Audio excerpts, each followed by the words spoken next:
एक सच्चा वाकया हजरत उम्र बिन खुत्ताब रजी अल्लाह से मंसूब है, जो न सिर्फ उनकी रूहानी कुव्वत व फरासत की दलील है बल्कि मुसलमानों के लिए ईमान को ताज़ा करने वाला सबक भी है।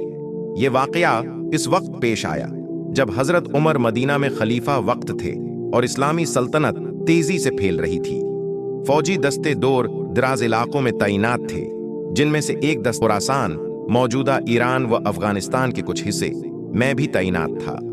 हजरत उमर का नज्म व नस्क इतना जबरदस्त था कि दूर दराज इलाकों की खबर रखते।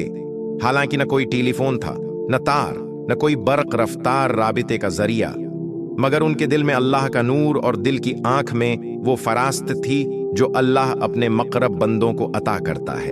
फौजी महम और एक खास लम्हा हजरत उम्र की खिलाफत में जब इस्लामी फौजें मशरिक की तरफ बढ़ें तो एक लश्कर खिरासान के मुहाज पर गया।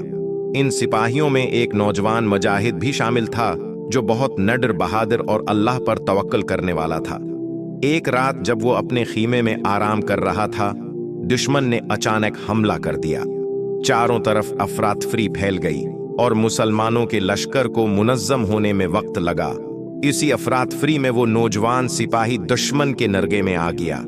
तन्हा, अकेला, दुश्मनों के बीच घरा हुआ, उसने सिर्फ एक जमला बुलंद आवाज में कहा, या उम्र, मदद के लिए आओ। जाहिरी तौर पर उसकी ये पुकार बेमानी लग सकती थी, क्योंकि खुरासान और मदीना के दरमियान हजारों मैल का फासला था। लेकिन अल्लाह जिसे चाहे, जब चाहे, जहां चाहे सनवा सकता है और अपनी कुदरत का ज़ुहूर दिखा सकता है। मदीना में हजरत उम्र की कैफियत इसी रात हजरत उम्र बिन खत्ताब रदी अल्लाह अन्हु मदीना में थे। उन्होंने अचानक बेचैनी महसूस की। वो बीतल माल के करीब गश्त कर रहे थे कि यकायक उनका चेहरा मुतगय्यर हो गया। उन्होंने अपना हाथ सर पर रखा और जोर से बोले, लब्बीक लब्बीक। पास मौजूद गार्ड और दूसरे लोग हैरत से उनकी तरफ देखने लगे। उन्होंने पूछा, या अमीरुल मोमिनीन, आप किसको लब्बीक कह रहे हैं? यहां तो कोई नहीं। हजरत उम्र खामोश हो गए, आंखें बंद कर लें, जैसे किसी बात को सुनने की कोशिश कर रहे हों। फिर कुछ लम्हों बाद फरमाया, एक मुसलमान खुरासान में दुश्मनों से घरा हुआ है। उसने मेरी मदद के लिए पुकारा। मैंने उसकी आवाज सुनी और लब्बीक कहा।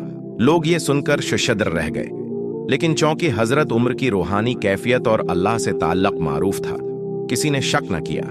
खुरासान से आने वाली खबर कई हफ्ते गुजर गए। खुरासान से कासिद आया हजरत उम्र को रिपोर्ट देने के लिए। उसने बताया कि एक रात दुश्मन ने अचानक हमला किया था। मुसलमान थोड़ी देर के लिए संभल न सके, लेकिन फिर वो नौजवान मुजाहिद जिसका नाम कैस बिन अबीद था ने दलेराना जंग की ओर कहा, या उम्र, मेरी मदद करो। इसी लम्हे दुश्मन पीछे हट गए।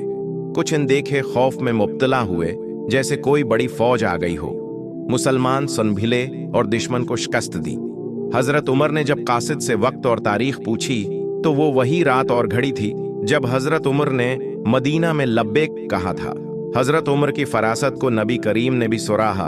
अगर मेरे बाद कोई नबी होता तो उमर होता। तिरमिज़ी। उनकी फरासत इतनी बुलंद थी कि वो दिलों के हाल जानते थे, और अल्लाह ने उन्हें वो नूरी ईमान अता किया था जिससे वो हजारों मैल दूर की आवाज भी सुन लेते। और हाँ, आप वीडियो तो देख लेते हैं, लेकिन चैनल सब्सक्राइब नहीं करते। आप चैनल को सब्सक्राइब कर दिया करें। शुक्रिया।